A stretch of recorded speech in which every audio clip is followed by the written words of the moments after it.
मेरा नाम शिखा है। मेरी शादी मेरे घर वालों ने एक 45 साल के आदमी से करा दी थी। वह रोज रात को जब भी मेरे कमरे में आता तो सबसे पहले वो मर्दाना ताकत बढ़ाने की टेबलेट खाता था और फिर मेरे साथ जानवरों से बदतर सलूक करता था। मैं रात भर उसको रोकने की कोशिश करती पर वह मेरी एक भी नहीं सुनता था। सुबह को जब मेरी सास मेरी हालत देखती तो अपना सर पकड़कर बैठ जाती।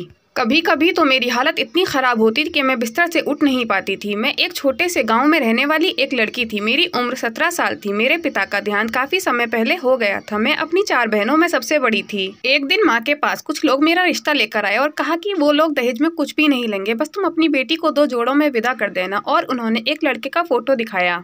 उस लड़के की उम्र 20 साल की थी। ब्याह का खर्चा मेरे ससुराल वालों ने खुद ही किया था। मेरी ससुराल वाले बहुत अमीर थे। ये देखकर मेरी माँ ने हाँ कर दी थी। मैं भी अपनी माँ की मजबूरी देखकर चुप रही। मैंने एक ऐसे इंसान से शादी के लिए हाँ कर दी जिसको मैंने कभी देखा ही नहीं था।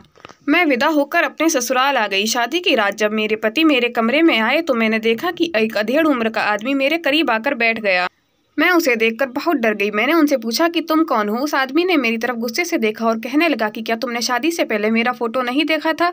मैंने कहा हाँ, फोटो तो देखी थी पर वो आपकी नहीं थी। मुझे जिस लड़के का फोटो दिखाया था उसकी उम्र बहुत कम थी। फिर मैंने कमरे की दीवार पर टंगे एक फोटो फ्रेम की तरफ इशारा करते हुए कहा कि मेरी शादी तो उनसे तय हुई थी। मेरे पति उस फोटो को मेरे करीब लाकर दिखाने लगे कि इस लड़के की बात कर रही हो तुम, ये मेरा बेटा है और तुम इसकी माँ हो। ये सुनकर मेरे पैरों तले जमीन निकल गई। मैं कहने लगी ऐसा नहीं हो सकता, मेरे साथ धोखा हुआ है। मैंने बेड से खड़े होते हुए कहा कि मैं अब तुम्हें अपना पति नहीं मान सकती, लेकिन उस पर मेरी बातों का कोई असर नहीं हुआ। उसने मेरा हाथ खींचकर बेड पर गिरा दिया और मेरे साथ जबरदस्ती करने लगा। मैं कमरे में चीखती रही पर उसने मुझ पर जरा भी रहम नहीं किया। सुबह जब मुझे होश आया तो मैंने देखा कि मेरे बेड की चादर पूरी खून से लथपथ थी।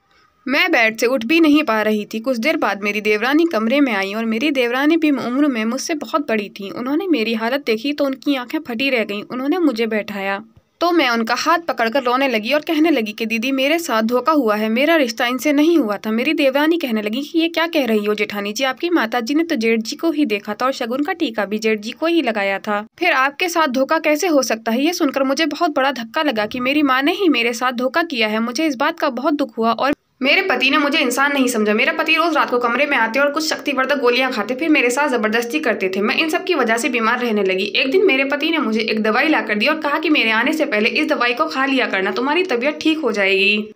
मुझे नहीं पता था कि वो किस चीज की दवा है। मैंने उनके कहने से वो दवाई रात को खा ली। उसके कुछ देर बाद ही मुझे गर्मी लगने लगी और मुझे अपने शरीर के अंदर ताकत सी महसूस होने लगी। मैं अपने जज्बातों पर काबू नहीं कर पा रही थी। तभी मेरे कमरे में मेरे पति का बेटा केशव आया और उसने मेरी ऐसी हालत देखी तो उससे रहा नहीं गया और उसने तुरंत डॉक्टर को बुलाया। डॉक्टर ने मुझे चेक किया और बताया कि इन्होंने शक्तिवर्धक गोलियां ली हैं और ये पहले से ही कमजोर हैं। इस तरह की दवाई से इनकी जान भी जा सकती थी। जब मुझे होश आया तो केशव ने मुझसे पूछा आपने ये दवाएं क्यों ली थी। मैंने केशव को बताया कि आपके पिताजी ने मुझे ये दवाई लाकर दी थी और कहा था कि इसे खाने से तुम्हारी तबीयत ठीक हो जाएगी। मुझे नहीं पता था ये सब हो जाएगा। रात को जब केशव के पिताजी घर वापस आए तो उन्होंने अपने पिता को कमरे से बाहर ही रोक लिया और कहने लगे कि पिताजी हमें आपसे कुछ बात करनी है। यह कहकर अपने कमरे में ले गए। मैंने सुकून की सांस ली। मेरी शादी को 2 महीने हो चुके थे। आज पहली बार था जब मैं बिना किसी डर के अपने कमरे में सोई थी। अगली सुबह जब कमरे से बाहर गई तो बहुत सन्नाटा था। मेरी देवरानी कमरे से बाहर खड़े होकर रो रही थी।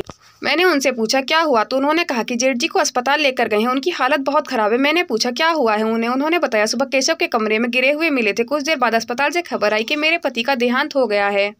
हमारे घर में कोहराम मचने लगा। मेरी देवरानी ने मेरा सिंदूर मिटा दिया और कलाई में पहनी हुई चूड़ियां भी तोड़ दी। अभी मेरी शादी को 2 महीने ही हुए थे और मैं विधवा भी हो गई थी। गांव की औरतें मुझे ही दोष देने लगी कि कितने अशुभ कदम पड़े हैं इस घर में। मेरे पति को मरे कुछ दिन ही हुए थे। मेरी सास अक्सर मुझे अपशगुनी होने का ताना देती, लेकिन केशव उन्हें समझाते कि दादी जी पिताजी की मृत्यु उनकी वजह से नहीं हुई, उस दवाई की वजह से हुई है जो अक्सर वो खाया करते थे। मेरी सास उसकी एक ना सुनती। एक दिन मेरी सास मुझे घर से निकालने लगी तो केशव ने कहा कि आप क्या कर रही हैं दादी। मेरी सास ने कहा कि मैं इस अपशकुनी को अपने घर में नहीं रहने दूंगी, ये मेरा बेटा खा गई। एक दिन केशव मुझे मायके छोड़ के आने के बहाने शहर ले गए। उन्होंने मेरा कॉलेज में एडमिशन कराया, मुझे एक घर भी किराए पर दिलाया। उस घर में केशव के दोस्त की बहन मेरे साथ ही रहा करती थी। कुछ सालों तक मेरे रहने और पढ़ने का खर्चा केशव गांव से ही भेजा करते थे। मेरी पढ़ाई पूरी हो गई थी, मुझे एक अच्छे स्कूल में नौकरी भी मिल गई थी। अब मैं अपना खर्चा खुद कर सकती थी। मैंने अपने लिए एक घर किराए पर लिया और गाँव से अपनी बहनों को भी शहर बुला लिया।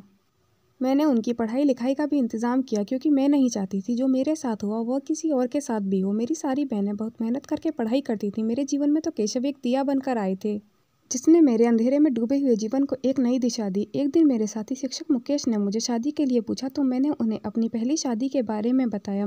मुकेश या उसके परिवार वालों को मेरे विधवा होने से कोई परेशानी नहीं थी। मुकेश का भी अपनी पहली पत्नी से तलाक हो चुका था। कुछ दिन बाद मेरी और मुकेश की शादी हो गई। मैंने केशव और उसकी पत्नी को भी अपनी शादी में बुलाया था। केशव की पत्नी बहुत सुंदर और समझदार थी। मुकेश पति के रूप में बहुत अच्छे इंसान थे। मुकेश ने मुझे इतना प्यार और इज्जत दी कि मैं अपनी पुरानी ज़िंदगी की कड़वाहटों को भूल चुकी थी और अपनी ज़िंदगी में बहुत खुश थी। दोस्तों, अगर हमारी कहानी आपको पसंद आती है तो वीडियो को लाइक, कमेंट और शेयर करें और मेरे YouTube चैनल को सब्सक्राइब करें। हमारी कहानी को अंत तक देखने के लिए धन्यवाद।